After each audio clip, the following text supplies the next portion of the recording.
শাস্তি দিয়ে ধর্ষণ প্রতিরোধ করা সম্ভব না।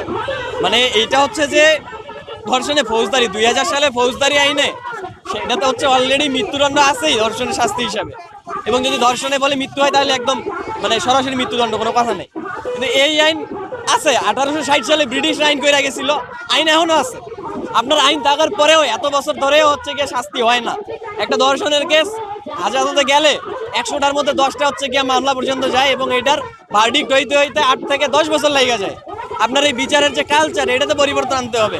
আপনার যে সোসাইটিতে যে নর্ম, এইটাতে পরিবর্তন আনতে হবে। অর্থাৎ আপনার নারীর প্রতি যে দৃষ্টিভঙ্গি সমাজে, এটাতে পরিবর্তন আনতে হবে। এটাতে পরিবর্তন না আনলে আপনি শুধু শাস্তি দিয়ে ধর্ষণ প্রতিরোধ করতে পারবেন না।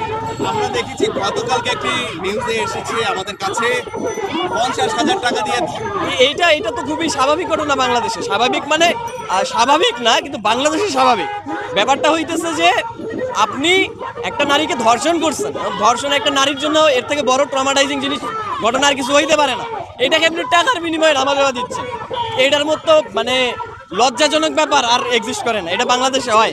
এবং এটার ক্ষেত্রে যেটা সবচেয়ে বড় কারণ, এখানে সমাজে নারীর যে হচ্ছে গিয়ে সম্ভ্রমের যে একটা সংজ্ঞা ধরা হয়, এটা মনে করা হয় যে একটা নারী যতক্ষণ পর্যন্ত ভার্জিন বা হচ্ছে গিয়ে শুধু বিবাহিত যার স্বামী তার সাথে হচ্ছে গিয়ে শারীরিক সম্পর্কে থাকে, এটা হচ্ছে তার সম্ভ্রম থাকে।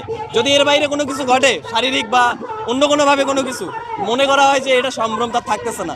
এই যে কনসেপ্ট, এই যে মানুষের একটা ধারণা, এইটার কারণে হচ্ছে গিয়ে আপনি যে টাকা দিয়ে হচ্ছে গিয়ে ধর্ষণের ঘটনা ধামাচাপা দেওয়ার কথা বলতেছেন, এটা করতে পারে।